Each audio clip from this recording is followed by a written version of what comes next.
Assalamualaikum warahmatullahi wabarakatuh. Video ini saya akan coba jelaskan tentang jaringan semantik. Nah, apa itu jaringan semantik? Jaringan semantik itu merupakan gambaran dari pengetahuan grafik yang menunjukkan hubungan antar objek. Nah, untuk jaringan semantik digambarkan dengan lingkaran, terus kemudian lingkaran-lingkaran itu mewakili satu objek dihubungkan oleh busur atau panah. Ya. Nah, contohnya di sini ada beberapa node. Kita mulai dari Budi.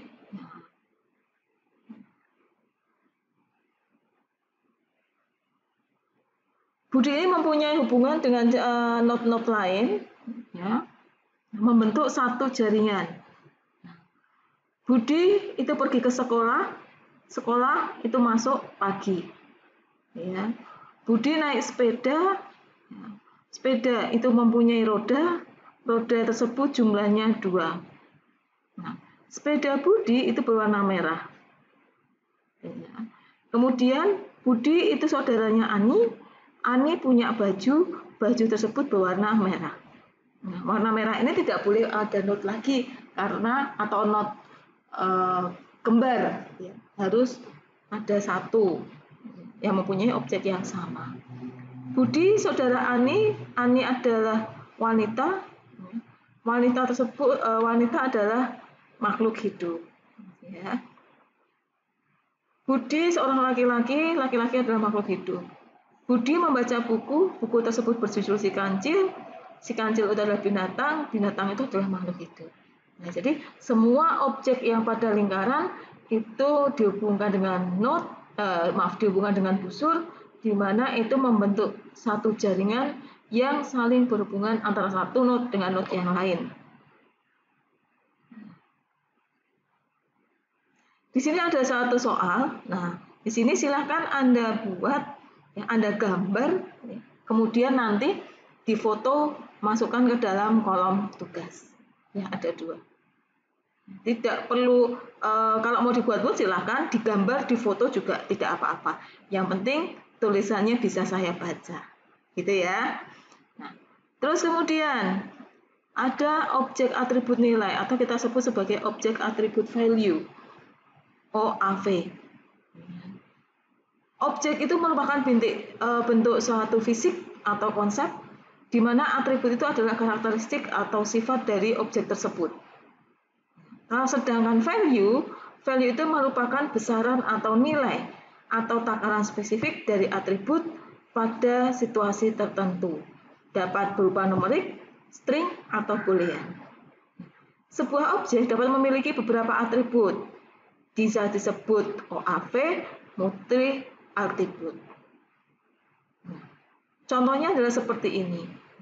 Ada objek mangga, kemudian ada atribut, dan ada value. Hampir sama ketika kita membuat satu kelas, gitu ya. Objeknya adalah mangga. Mangga tersebut mempunyai properties fisik, ya, berupa warna, ya, kemudian biji, rasa, bentuk. Baru value-nya itu lebih identik lagi. Warnanya adalah hijau orange. Kemudian mangga itu berbiji tunggal. Mangga itu rasanya asam dan manis. Bentuk itu adalah oval. Jadi value itu adalah isi atau karakteristik yang ada di dalam objek mangga. Sama halnya dengan pisang. Pisang mempunyai atribut warna dan bentuk, di mana nilai value-nya adalah warnanya hijau, kuning, bentuknya adalah lonjong. Kemudian ada skemata. Skemata itu terdiri dari frame dan skip. Frame itu apa? Kumpulan pengetahuan tentang satu objek atau peristiwa atau lokasi, situasi, dan lainnya. Frame digunakan untuk merepresentasikan pengetahuan dengan berdasarkan karakteristik yang dikenal menjadi pengalaman. Frame itu mudah membuat inferensi tentang objek, peristiwa atau situasi karena frame menyediakan basis pengetahuan yang ditarik dari pengalaman. Contohnya, ini adalah contoh frame di mana ada ruang dan ada isi. Jadi berisi tentang pengetahuan, konsepnya adalah seperti itu untuk frame. Ruangnya adalah nama. Namanya adalah dalam hal ini adalah sakit atau penyakit, gitu ya. Flu. Nah, gejala yang dimiliki oleh flu itu apa? Yaitu bersin, pusing, demam. Obatnya bisa menggunakan kontraflu, Mixagrip, Panadol, dan Prodrug. Nah, ini adalah sebuah frame. Sama halnya ketika kita bicara tentang kerusakan HP misalnya, namanya adalah kerusakan screen. Gejalanya apa? Layar tidak bisa menyala, gitu ya. Terus gejala lain, tiba-tiba layarnya mati sendiri. Obatnya apa? Nah, bisa juga ganti screen atau ada solusi lain. Kalau dicontohkan dalam bentuk bagan seperti ini. Hewan itu ada burung, ada ikan, ada unggas. Burung itu bisa terbang, ya, mempunyai sayap, burung pipit dan burung kenari. Burung kenari, burung pipit. Hewan itu ada ikan, di mana jenis ikannya adalah ada mujair, ada lele. Jenis unggas ada ayam, bebek, berjalan dan berenang. Bagaimana cara berpindah tempatnya? Yaitu dengan berjalan atau berenang. Kalau dibuatkan frame menjadi seperti ini. Nama frame-nya adalah burung, ya kan? Ini kita membahas burung. Kemudian anak orang tuanya adalah hewan, ya, di level 0. Anaknya adalah kenari dan pipit. Mempunyai sayap, cara berpindah tempatnya adalah terbang. Sama halnya dengan ini, unggas. Orang tuanya adalah hewan, anaknya adalah bebek dan ayam. Cara berpindah tempatnya bisa berjalan dan bisa berenang. Kemudian skip atau kita sebut sebagai naskah, representasi pengetahuan yang menggambarkan urutan kejadian. Ya, skrip merepresentasikan situasi, pengetahuan, dan pengalaman. Menggunakan serangkaian slot yang berisi informasi tentang objek, orang, dan tindakan dalam satu peristiwa. Elemen yang ada di dalam skrip ada kondisi masukan, jadi menggambarkan situasi yang harus dipenuhi sebelum terjadi atau berlaku suatu peristiwa yang ada di dalam skrip. Kemudian ada prop, mengacu pada objek yang digunakan dalam urutan peristiwa yang terjadi. Kemudian ada roles, mengacu pada orang-orang yang terlibat dalam skrip. Nah, hasilnya adalah kondisi yang ada sesudah peristiwa dalam skrip berlangsung. Ada track. Track ini mengacu pada variasi yang mungkin terjadi pada skrip tertentu. Dan scan itu urutan peristiwa yang terjadi, hasil itu merupakan kondisi setelah urutan peristiwa. Nah, contoh skripnya adalah seperti ini. Misalkan skrip yang ada di dalam restoran. Nah, jalurnya ditemukan adalah restoran swalayan.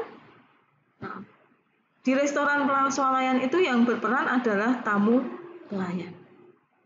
Pendukungnya adalah counter, ya, ada makanan, ada uang, ada nampan, garam, merica, dan lain sebagainya. Jadi pendukung itu apa yang ada di dalam restoran swalayan. kondisi masukannya adalah tamu adalah lapar dan tamu punya uang, ya kan? Nah, orang masuk ke dalam restoran swalayan, dia pasti ada tamu yang lapar dan tamu tersebut punya uang. Kita bisa men-scan ya,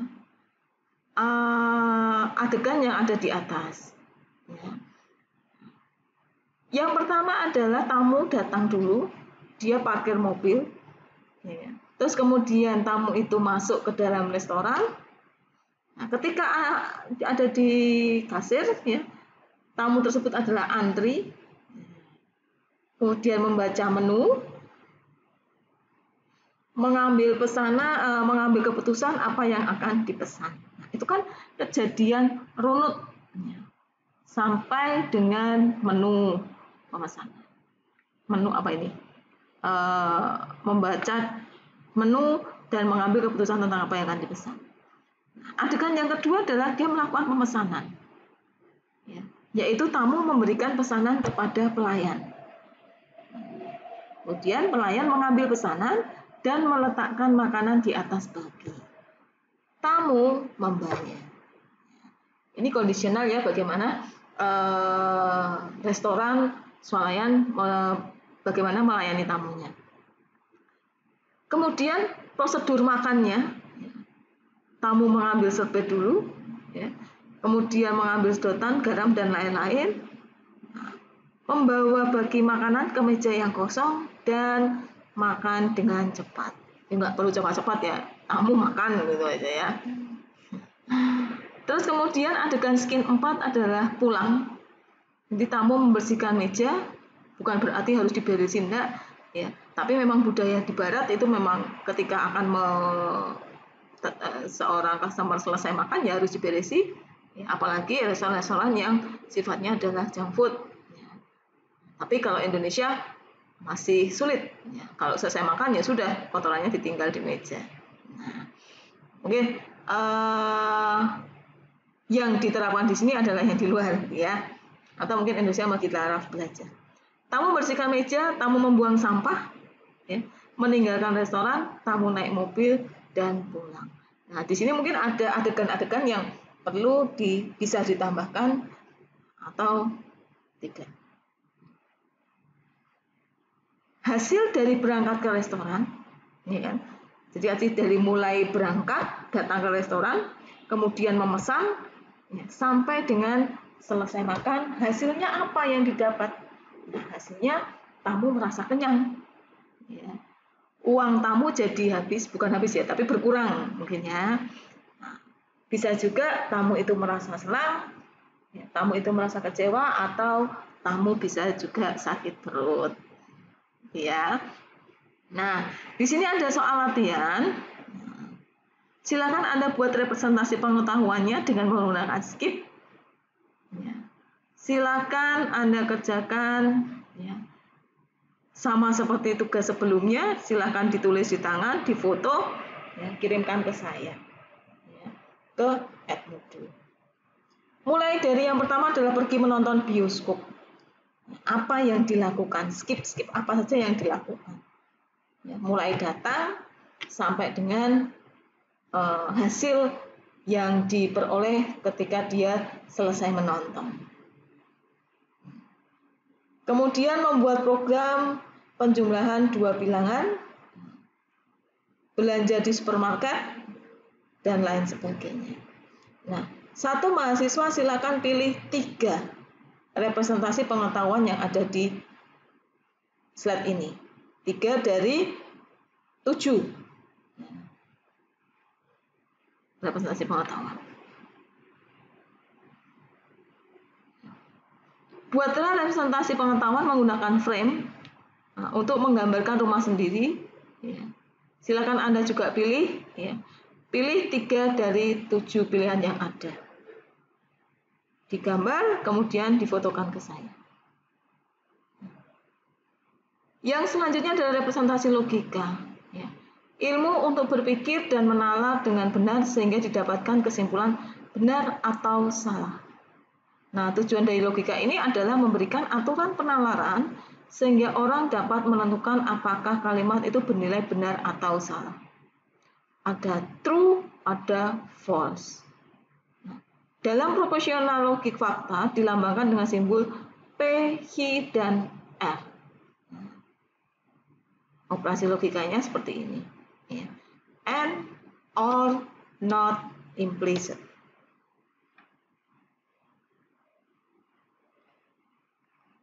Nah, ini ada tabel kebenaran. Jika A itu bernilai true, B true, maka A dan B itu bernilai true. Atau A atau B, nah, itu bernilai true. Kebalikan dari true adalah false. A implies B itu nilainya adalah true. Nah, dan lain sebagainya. Di sini fungsinya adalah untuk dibedakan dulu ya. Logika predikat propositif dibedakan menjadi argumen atau berhubungan dengan objek dan predikat dengan keterangan. Contohnya adalah ini, Budi bermain bola dalam bentuk predikat, ya, sebut bermain Budi bola. Jadi objeknya adalah Budi dan bola, kemudian predikatnya atau hubungan antara Budi dan bola itu apa? Yaitu bermain. Ini kita bisa mengelola representasi pengetahuan dengan menggunakan bahasa prolog.